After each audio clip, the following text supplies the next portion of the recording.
Okay, welcome. Last time, looks like the weather is too good. Not here in the bunker, but we're pretty sure outside there, especially if you are in Finland, because we can see the weather in the number of participants. We have now, well, it's rising up, getting close to, are we going over 100? Nevertheless, even if it was just one of you, we are here for you for the next 1 hour and 45 minutes. Welcome to the last session. Here we are together with Jari. Hi, everyone. And welcome. We're going to have a shared session again. So, and look, funny shirts. Yeah, this is I try to dress up funny, but mostly I'm counting on the fact that I always look pretty funny. So we'll see. Last time, as you can see, closing up, reflection, looking forward, that kind of themes, what we are going to do. Gonna have a couple of breakouts again because they actually seem to be very popular, although some people are a bit scared about them maybe, but that's okay. It is the proverbial comfort zone that we push you online to meet. But as usual, so I was just laughing with Jari here before we started that now we are actually very, very fluent about all the technology and everything that goes here, and now it's the last lecture. But so at this moment, you are quite familiar how this course and how these lectures work, but this is the last lecture. Anyway, let's make the most of it. Exercise last week. So it was the passport exercise, and which had these 4 dimensions of different kind of facilitation, helping you to be more self-aware. And of course, through that, to understand what are your skills and get maybe more depth personally, but also generally, about what is facilitation actually about as a skill, as a practice, as a profession, and so forth. I picked up a couple of very interesting quotes, very smart, as you always are. And I think one of the things that really came through in at least many of the exercises I went through was that, yes, this exercise made you self-aware in a good way. Just what actually Jari was 1 week ago talking about, of becoming self-aware about what am I doing and how am I doing things and so forth and so forth. And I really like first the one in the middle where it says when the other person doesn't know jack about me or my domain, it forces me to clarify my own thoughts. So at least I personally been many times in a situation where I feel very insecure because I don't know anything about the domain the other people do. But you know, you can turn that into actually a good thing. So actually the other people need to explain it to you. And you can play dumb, which is something we talked about earlier. But that is of course, that's very powerful. And I like the last one here, the passport helps me to tell my story. So it really helps you be self-aware that who you are and how do you want to represent yourself to other people and so forth.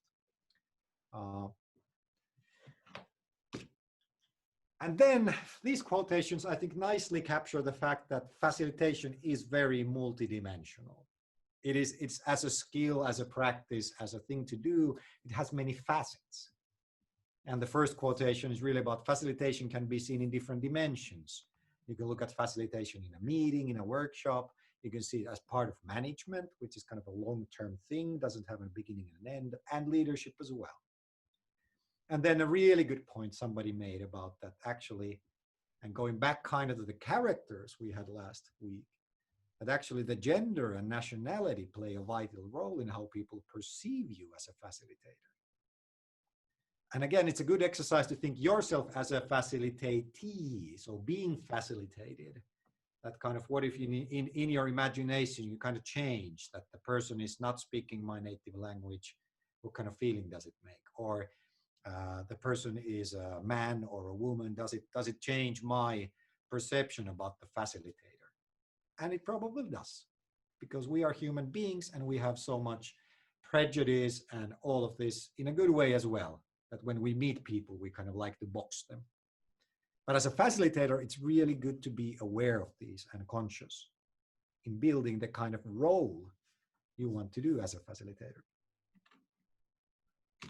Then this one, I put a little smiley there, is that maybe if you're too self-aware, you become a bit too self-conscious as well. And The first quotation is really about the kind of, at the end of the day, facilitation is kind of a thing where when we start reflecting about ourselves, is that we really think about how do others perceive me? Which is pretty much what I just said with the previous slide, that it is really, and you can play with this. How do people perceive me? How do I dress? What do I say? How do I present myself? And that's an important part. It is really, you can think about the facilitation situation almost like a theater play. And people think that, okay, I'm part of this play. Now the facilitator comes in and they have a lot of prejudice and they have a lot of expectations about that role. And you can play a little bit about that role. And the point about the first quotation here, I think, was a really good insight that one of you wrote, that the most powerful question they had when they were helping the other person do the passport is that how would your colleague or friend see you? What kind of feedback would he or she give? Excellent facilitation question. Excellent coaching question. And the second one puts a little smile on my face, is that, yeah, we all suffer from an imposter syndrome to a certain degree, or at least from time to time. But it's not necessarily a bad thing if you recognize it and manage it. Yeah, that's very well put. And it really echoes back what I said earlier about being a facilitator in a context where you don't know anything. And of course, as a human being, you kind of might get this imposter syndrome, saying like, what am I doing here? You know, maybe they're paying you, a lot of money to be there, but you don't know absolutely anything about their domain. Well, you might know little, but everybody else in the room is 10 times more of an expert. So how are you conscious about that? How do you play your role? What do you say to them, and so forth and so forth. And actually my last point, and that was kind of the point of the exercise. Of course, the point of the exercise is to help you go deep, help you go personal, help you dig deeper. And also as a facilitator, again, another facilitation exercise of how can you actually coach, mentor, and help the other person. But as you can see in all of these exercises where we put you together as a pair, how much easier it was to do when there was another person. And that other person can take the role of a coach or a mentor. And especially if you think, many of you wrote that, yeah, this passport was magnificent. I'm gonna, use this to develop myself further. But I would be a little bit skeptical how many of you actually will if you don't have that external gentle pressure, which means that in practice, what if you book somebody, book in their calendar going like, hey, Jari, let's book early August that you're going to help me do this passport. Now that is what I call their gentle external pressure, that I actually need to do this because I just, asked Jari to spend 1 hour of his time facilitating or coaching me. So it might be just this little trick that you actually get another person or do it together. I show mine, you show yours, and we discuss it. And that, helps you actually sit down and think about your skills and expertise and what you want to do and so forth and so forth. But of course, it is quite obvious, but, I cannot emphasize it too much in this. Have somebody to do it with you. Have somebody to coach and mentor. And remember, as this exercise showed, the person doesn't have to be somebody who's an expert on the domain. It doesn't be somebody who's like super senior and experienced. It can be pretty much anybody. And then you actually get most of the advantages of it. That was about last week. And now Jari is gonna start looking at how did we get here? All right, thanks, Risto. And once again, welcome on my behalf as well to this final lecture. And while this is closing and reflection, so we will kind of take a look what kind of journey we have taken, what were our aims, and then you have opportunity to share your experiences. But let's start with our course objectives. So now when reading them again, I feel a bit that, okay, they are quite grandiose. Open the fundamental change in thinking about leadership, organization, and strategic change. Hopefully it has somehow opened up your thinking about leadership. Whether it's fundamental, that's a good question, but at least hopefully this course has made you think about leadership, organization, and change. And also that it's not just conceptual or theoretical, but it's very practical, concrete, and even intuitive, hopefully. And then, of course, we wanted to leverage this exceptional crowd. So all those who have stayed in tune, stayed in channel throughout this 7 weeks or 6 weeks, 7 weeks, 6 weeks, yes. And of course, our aim was somehow to engage you, invite you, force you to listen, talk, and facilitate online, which has been, which you have been doing. Especially those of you who have been doing the exercises, and then providing you with materials, links, tools, and all ways of thinking, different ways of thinking that you can take into use immediately. So these were our objectives for the course. Of course, you can call them a bit vague, but anyway, this was the starting point. Then the lectures. So we started with talking about paradigms and lenses, and then about the landscape of uncertainty where we are, our organization, and we are pretty much. And after that, Risto introduced concept of organizational transformation and taking different perspectives to this transformation. So inside out, outside in, top management, and so forth. And then in the fourth lecture, he went more to different approaches, how to help the organization to transform. So different concept of lean, agile design, lean startup. But I really liked in that lecture that in the end, the most important thing was collective meaning making. So how we understand within a context, what kind of approach are we using? What does it mean to us? What are we aiming at? And there, this concept of participation and reification were introduced.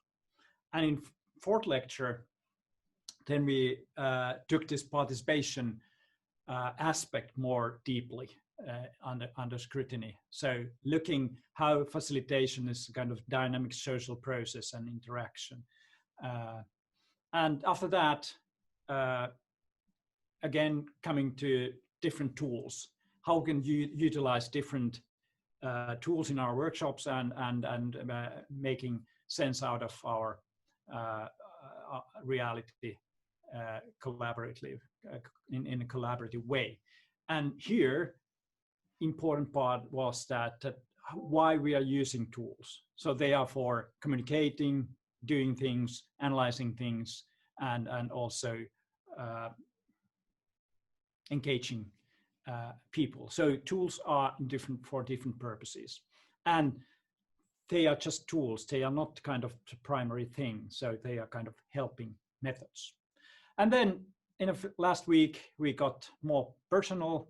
So taking a look, skills and styles, and emphasizing that we have to build our own way of being a facilitator, finding our own philosophy, our own practice and style. And now we are in summing up or wrapping up part, closing and reflection. And so this has been our kind of path. And between these lectures, those who have taken this course as a kind of university course have doing these exercises between. And so starting with this onion exercise where somehow from my point of view, it's kind of a system model that we take a wider perspective to our own project or change issue. And then next week, putting that in timeline, so more contextualizing that bit more. And then in third exercise was about defining or clarifying the goals, more precisely. And then fourth was getting experience how to be a good listener and maintain the listener's position and being a partner in reflection. And then fifth was about how we can really design a workshop and in help of a facilitator to really clarify how to plan a workshop. And then in the end, again, wrapping up your own style through the passport exercise. So that was kind of thing we have been doing through these 6 weeks. And so finally we are here. And now we ask you to take a 2-3 minutes, memorize your course experience as a whole. So what has been meaningful for you and what are your key takeaways, key lessons learned. So next 2-3 minutes, just make up your mind. What has been meaningful?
All right, I guess now it's 2 or 3 minutes used for this personal wrap up. And surprise, surprise, our next 15 minutes, we will put you to breakout rooms where the purpose is to have a reflective talk about your experiences. So share your experience, what has been meaningful for you, what are your key takeaways, and prepare to write the chat box when you return a few lines about your key experiences or key takeaways, and prepare also a short pitch, because we would like to hear few groups to tell to others what were your experiences and takeaways, and so you have opportunity to share online your experiences. So, but be brave, don't go away, and meet others, meet your fellow students and participants soon, and share your experiences. Okay, next 15 minutes. Enjoy. All right, welcome back.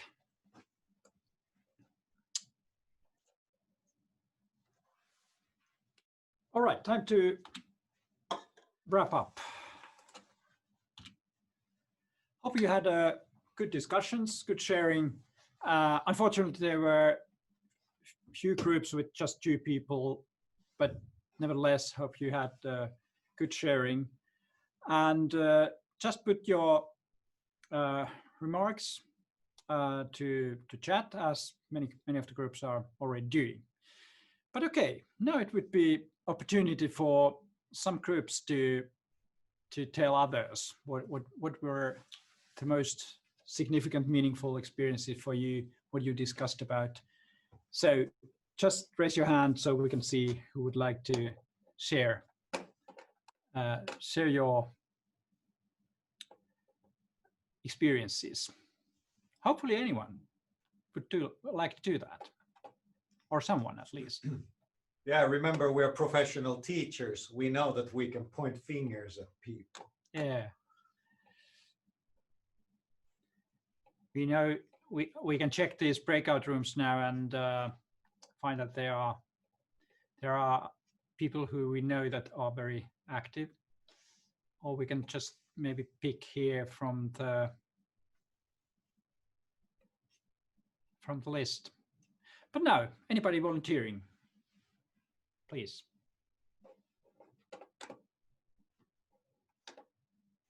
Okay.